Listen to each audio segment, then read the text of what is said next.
Welcome to Akshara TV news బులెటిన్ల ముందుగా headlines.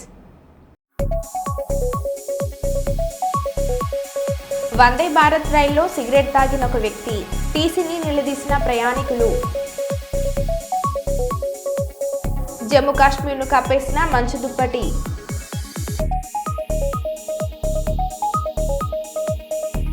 తెలంగాణలో త్వరలో ఉప ఎన్నికలు. బీఆర్ఎస్ పార్టీ నుంచి ఫిరాయించిన 10 మంది ఎమ్మెల్యేల విషయంలో స్పీకర్పై పెరుగుతున్న ఒత్తిడి. సంవత్సరం నుంచి మిషన్ భగీరథ నీళ్లు రాక ఖాళీ బిందెలతో రోడ్డెక్కిన మహిళలు. చిల్కూరు బాలాజీ ఆలయ ప్రధాన అర్చకుడు రంగరాజన్ సౌందర్యను పరామర్శించిన కేటీఆర్. శ్రీ శ్రీ సేవాలాల్ మహారాజ్ 286వ జయంతి ఉత్సవాల కరపత్ర ఆవిష్కరణ.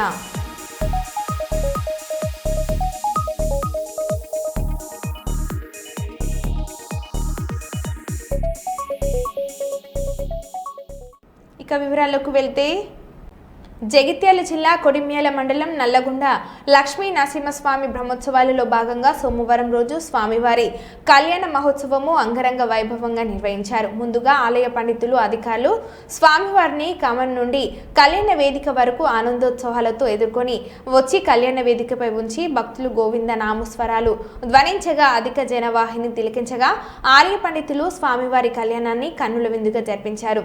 ఈ కళ్యాణ ఉత్సవ మాలధారణ కార్యక్రమంలో పూజలో కూర్చున్న ఆలయ ఈవో వెంకన్న దంపతులు పూబంతులాటలో ఎగురుతూ ఆడటం అందరినీ ఆకట్టుకుంది. ఈ సందర్భంగా ఆలయ ప్రధాన అర్చకులు శ్రీనివాస్ ఆచార్యులు మాట్లాడుతూ ఈ బ్రహ్మోత్సవాల విశిష్టతను వివరిస్తూ పౌర్ణమి బుధవారం రోజు సాయంత్రం 4 గంటలకు స్వామి అమ్మవారి రథోత్సవ కార్యక్రమం ఉంటుందని, అందుకు అధిక సంఖ్యలో భక్తులు హాజరు కావాలని కోరారు. ఈ కార్యక్రమంలో దేవాదాయ ధర్మదాయ శాఖ అధికారులు, అర్చక పండితులు, సిబ్బంది, అధిక సంఖ్యలో భక్తులు, ప్రజలు పాల్గొన్నారు.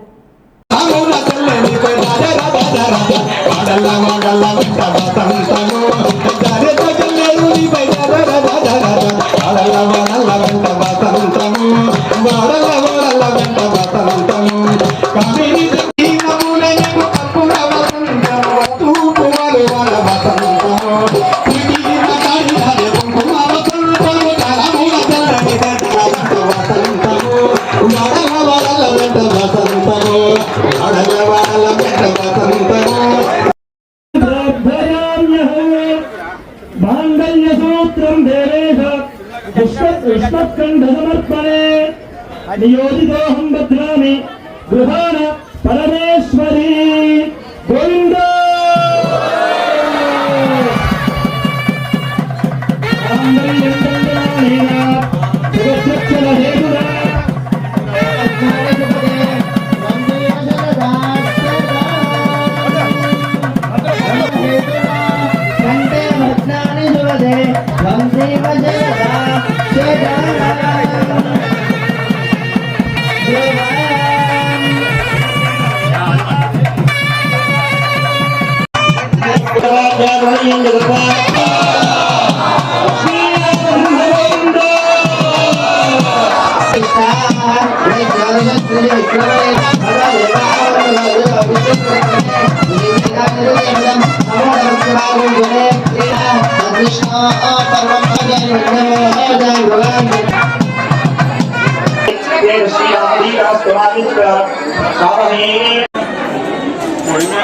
జగిత్యాల జిల్లా కొడిమ్యాల మండలం నల్లగొండ గ్రామంలో వేచేస్తున్న శ్రీ లక్ష్మీ నరసింహస్వామి స్వయంభూగా వెలిసిన ప్రతి సంవత్సరం మాదిరిగానే ఈ సంవత్సరం కూడా స్వామివారి బ్రహ్మోత్సవాలు మాఘశుద్ధ ఏకాదశి నుండి పౌర్ణమి వరకు అత్యంత వైభవంగా జరపబడుతుంది.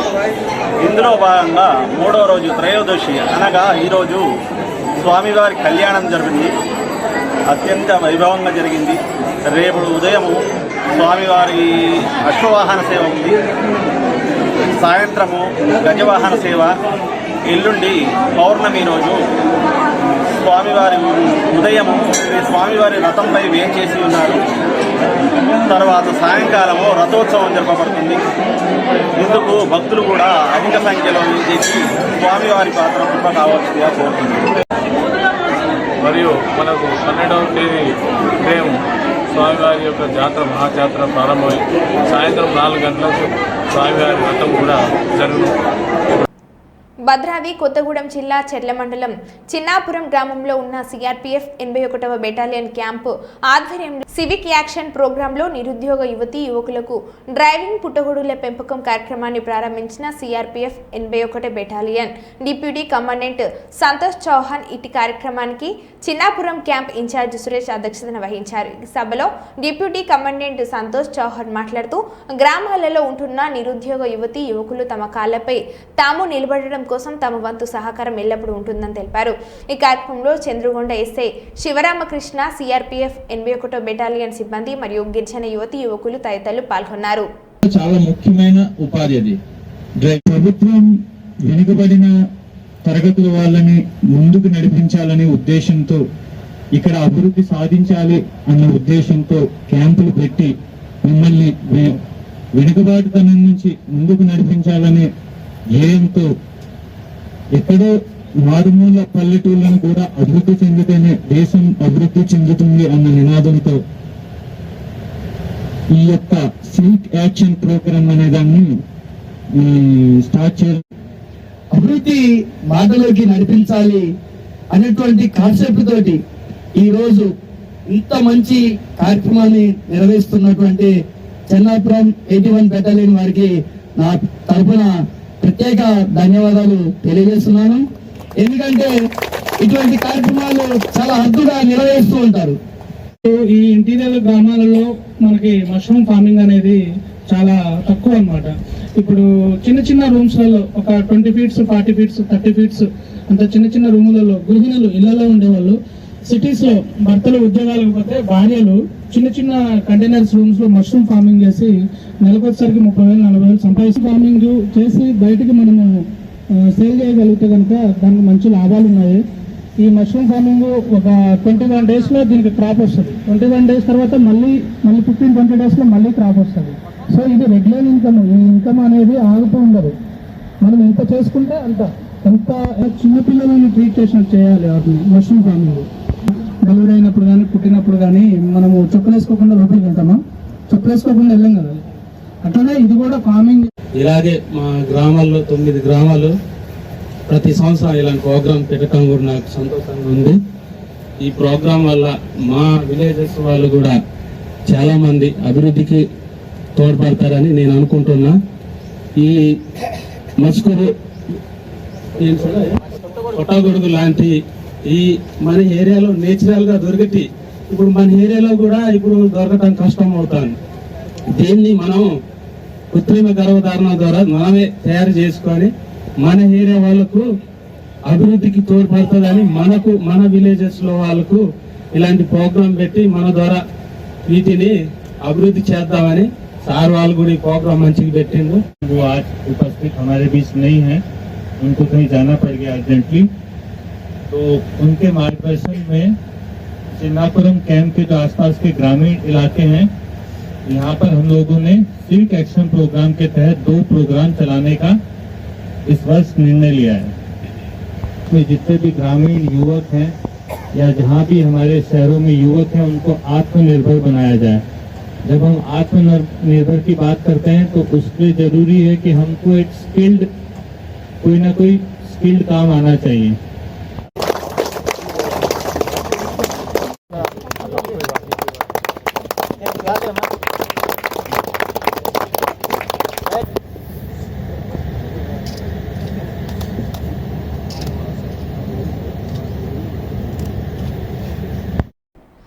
మహబూబాబాద్ మండలం పర్వతగిరి గ్రామంలో నిన్న ఎస్ఐ దీపిక ప్రజలకు అవగాహన కల్పించారు. రాబోయే గ్రామ పంచాయతీ ఎన్నికలలో ప్రజలందరూ సహకరించాలని అన్నారు.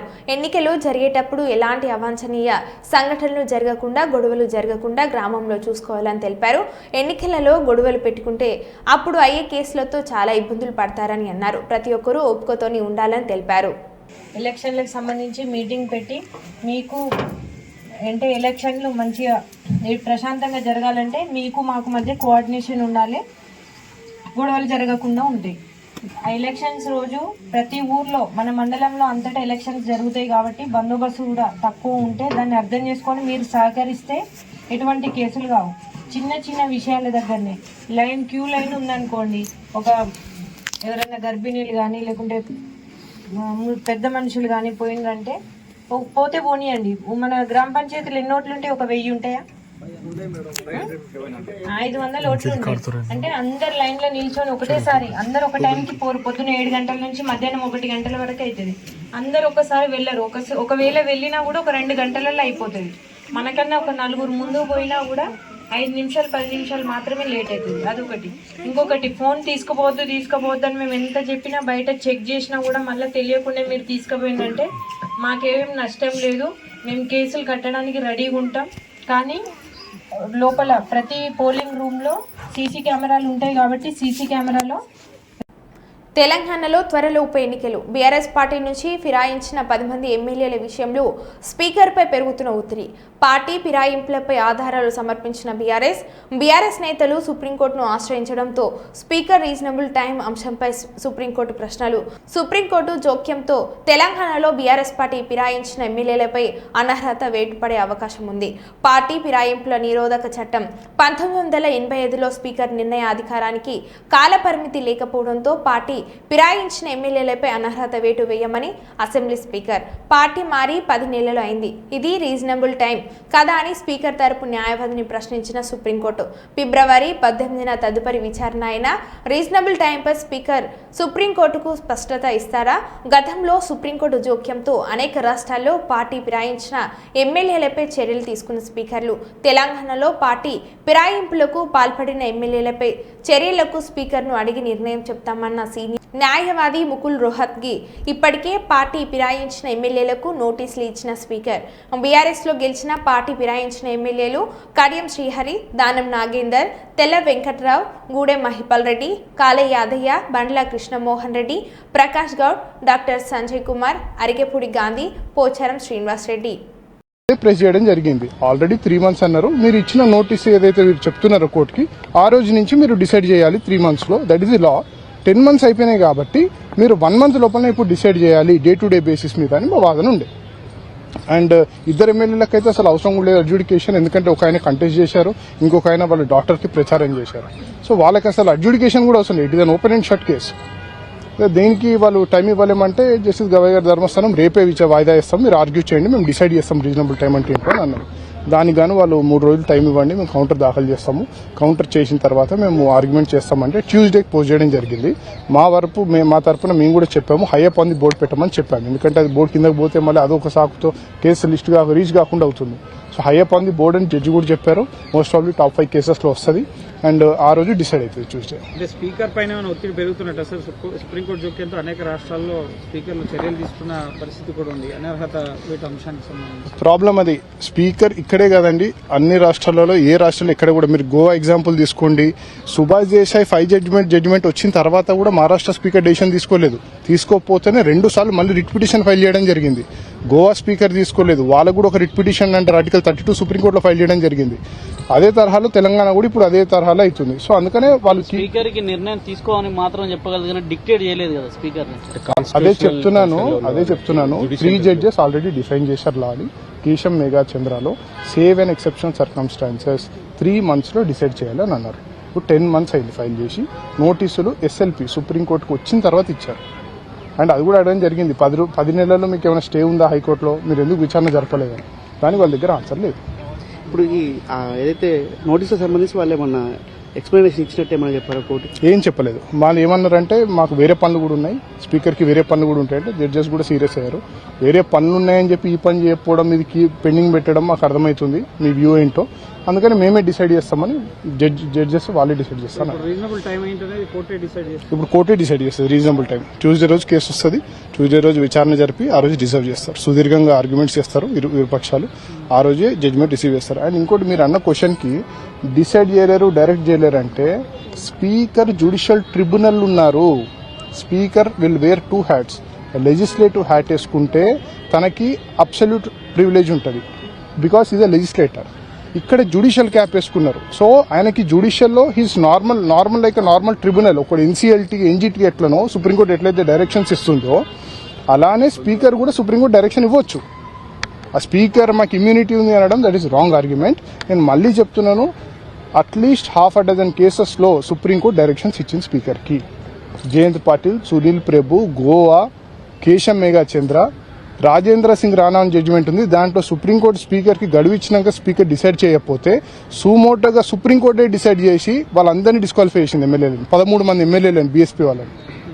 సో అది పాయింట్లెస్, అది స్పీకర్ డిసైడ్ డైరెక్షన్ ఇవ్వలేదని హైకోర్టు చెప్పడం దట్ ఇస్ పాయింట్. ఖచ్చితంగా తెలంగాణలో ఉప ఎన్నికలు వస్తాయంటారు? 100% వస్తాయి.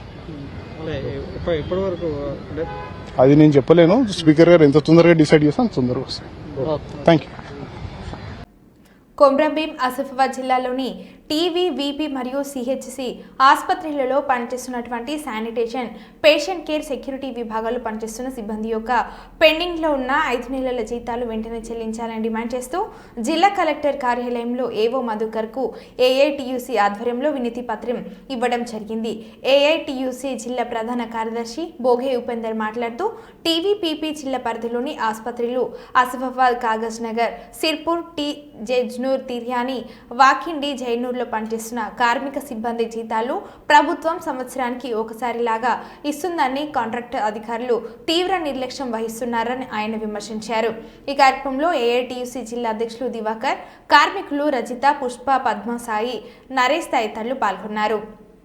చేసినప్పటికీ కూడా ఇప్పటి వరకు కూడా వీళ్ళకు ఈఎస్ఐ, పిఎఫ్ ఏజెన్సీలేమో మేము కడుతున్నామని చెప్తారు. కానీ వీళ్ళకు రికార్డు పరంగా ఎలాంటి అంటే సెక్యూరిటీ లేకపోవడం వల్ల అనేక ఇబ్బందులు అవుతుంది.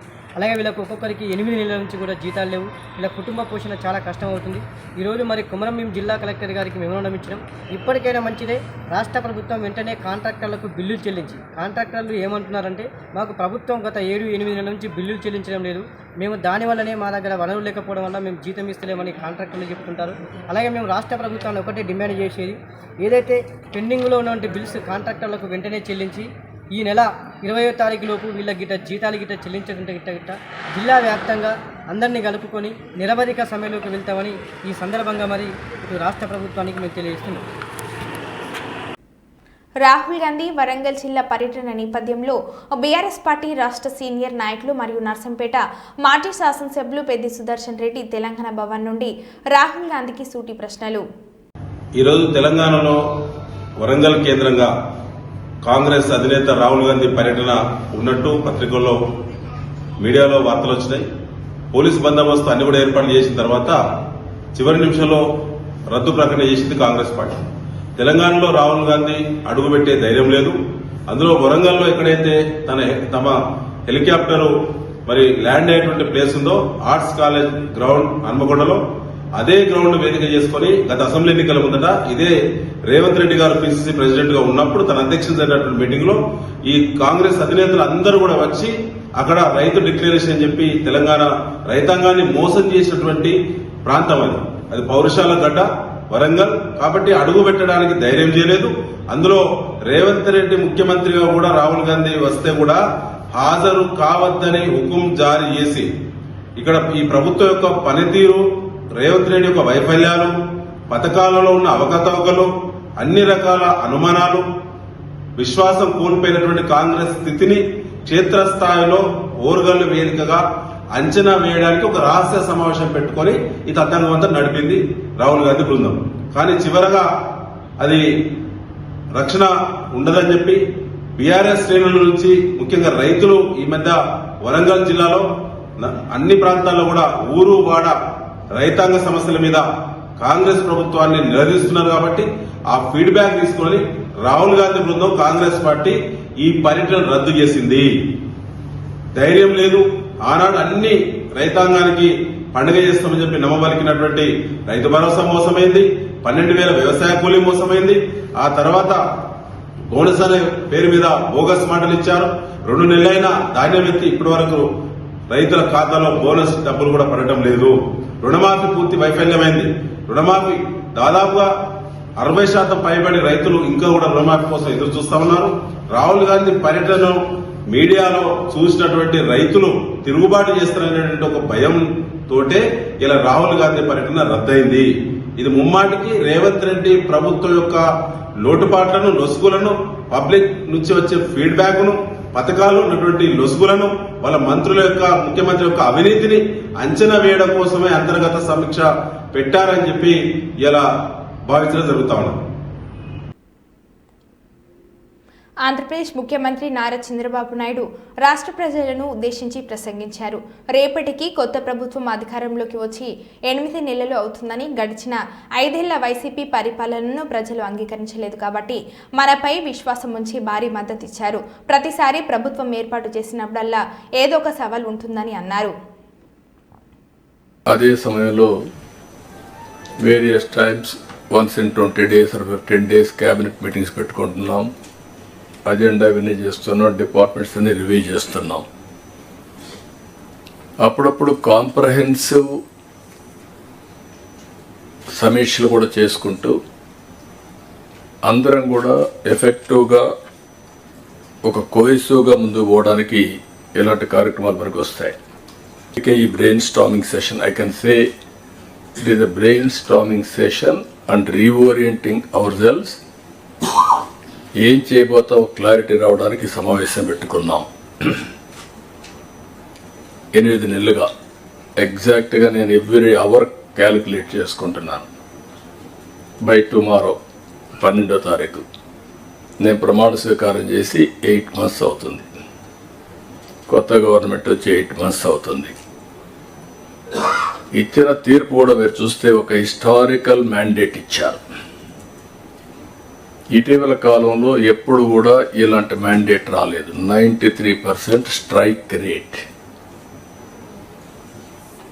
93% స్ట్రైక్ రేట్ వచ్చిందంటే ఇక్కడుండే all of us including secretaries గడిచిన 5 సంవత్సరాల పరిపాలన ప్రజలు యాక్సెప్ట్ చేయలేదు. అందుకనే టోటల్గా రిజెక్ట్ చేసి మళ్ళీ ఒక న్యూ హోప్స్ పెట్టుకొని ముందుకు వచ్చే పరిస్థితికి వచ్చారు. అయితే డిఫరెంట్ టైమ్స్ డిఫరెంట్ ఛాలెంజెస్ ఉన్నాయి, కానీ ఇన్ని ఛాలెంజెస్ ఎప్పుడూ రాలేదు. ఒక పక్కన మొరేల్ ఆఫ్ ది ఆఫీసర్స్, ఇంకో పక్క some of the departments are defunct, some of the programmes are derided. Government of India నుంచి మనం గుర్తుపెట్టుకోవాల్సింది ఎప్పుడు కూడా సెంటర్ స్టేట్ రెండు కూడా 3 గవర్నమెంట్లు ఉంటాయి. Local self government, state government, central government. Central government వాళ్ళ ప్రోగ్రామ్స్ వాళ్ళు కన్సీవ్ చేస్తారు, స్టేట్ గవర్నమెంట్ మన ప్రోగ్రామ్స్ చేస్తాం, సెంట్రల్ గవర్నమెంట్ ప్రోగ్రామ్స్ అనుసంధానం చేసుకుంటాం. దగ్గర 90 సెంట్రలీ స్పాన్సర్ స్కీమ్స్ ఉంటే టోటల్గా అన్నీ కూడా డిఫంక్ట్ అయిపోయినాయి. ఫండ్స్ డైవర్ట్ చేసే పరిస్థితికి వచ్చారు. వీటన్నింటిపైన మనం ఒక 7 వైట్ పేపర్స్ అన్ని పబ్లిసైజ్ చేశాం. పబ్లిక్ కూడా మనం గుర్తుపెట్టుకోవాల్సింది, ఒకసారి పనిష్ చేశాం, మీరు వచ్చారు, మొత్తం సరిచేస్తారనే ఉద్దేశంతో మీకు మ్యాండేట్ ఇచ్చామనే అభిప్రాయంతో ఉంటారు. అది ఉన్నప్పుడు మనం ఎక్స్ట్రా ఎఫర్ట్స్ పెట్టాల్సిన బాధ్యత మనందరిపైన ఉంది. అందుకే శ్రీకాళహస్తి బ్రహ్మోత్సవాలకు సీఎం చంద్రబాబు నాయుడుకి ఆహ్వానం. శ్రీకాళహస్తీశ్వర స్వామి మహాశివరాత్రి బ్రహ్మోత్సవాలకు ముఖ్యమంత్రి చంద్రబాబు నాయుడిని ఆలయ అధికారులు, అర్చకులు ఆహ్వానించారు. సచివాలయంలో సీఎంను కలిసి బ్రహ్మోత్సవాల ఆహ్వాన పత్రికను ఎమ్మెల్యే బొజ్జల సుధీర్ రెడ్డి, ఆలయ కార్యనిర్వహణాధికారి టి బాపిరెడ్డి ప్రధాన అర్చకులు అందించారు. ఈ నెల 21వ తేదీ నుంచి మార్చి 6వ తేదీ వరకు శ్రీకాళహస్తిలో జరిగే బ్రహ్మోత్సవాలకు ముఖ్య అతిథిగా రావాలని సీఎంను కోరారు. ఈ సందర్భంగా ఆలయ పండితులు సీఎం చంద్రబాబుకు స్వామివారి తీర్థప్రసాదాలు, చిత్రపటాన్ని అందించారు. ఉత్సవ ఏర్పాట్లను ఎమ్మెల్యే సుధీర్ రెడ్డి అధికారులను సీఎం అడిగి తెలుసుకున్నారు.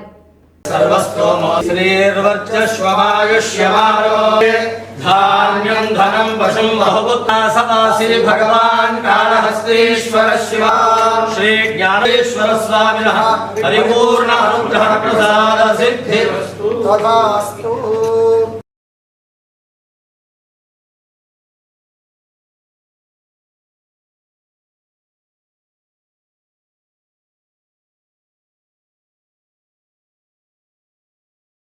మెదక్ జిల్లా టేక్మల్ మండల కేంద్రంలోని ఎంపీడీఓ కార్యాలయం ఆవరణలో ఇందిరమ్మ నమూనా ఇంటి నిర్మాణానికి అధికారులు స్థల పరిశీలన చేశారు. తెలంగాణ రాష్ట్ర ప్రభుత్వం ప్రతిష్టాత్మకంగా చేపట్టనున్న ఇందిరమ్మ ఇల్లు నిర్మాణానికి మోడల్ హౌస్ నిర్మాణం చేపడుతున్నట్లు హౌసింగ్ ఈడీ యాదగిరి తెలిపారు. నిరుపేదలకు సొంతింటి కల నెరవేర్చడం కోసం ప్రభుత్వం ఇందిరమ్మ ఇళ్ల పథకం తీసుకొచ్చిందని అన్నారు. ఈ కార్యక్రమంలో ఎంపీడీఓ విఠల్, హౌసింగ్ ఇన్స్పెక్టర్ రాజు తదితరులు పాల్గొన్నారు. అయితే నిరుపేద ప్రజలైతే ఎవరైతున్నారో ఈ మోడల్ హౌస్ను చూసి వాళ్ళు ఈ విధంగా కట్టుకోవడానికి ఈ మోడల్ హౌస్ను స్టార్ట్ చేస్తున్నాము. ఇప్పుడు ఈ మోడల్ హౌస్ ఇక్కడ స్టార్ట్ చేసి ఇది కంప్లీట్ నెలలలో కంప్లీట్ చేస్తాం. కంప్లీట్ చేసి ఈ విధంగానే విలేజ్లల్లో ఈ మోడల్ ఒక బెడ్రూమ్, కిచెన్, హాలు, టాయిలెట్స్ ఎలా విధంగా ఉంటాయో అని వాళ్ళకి చూపించి 5 లక్షలతోనే వర్క్ కంప్లీట్ చేయించి అదే 5 లక్షలతో వాళ్ళు అప్పుల పాలు కాకుండా వాళ్ళకి తగిన స్తోమతతో నిర్మించుకోవడానికి ఒక ఉద్దేశం, ప్రభుత్వ ఉద్దేశం. ఇది దీన్ని ఇలా స్టార్ట్ చేస్తున్నామని చెప్పడానికి సంతోషిస్తున్నాం. మరో బులెటిన్లో మళ్ళీ కలుద్దాం. Stay tune.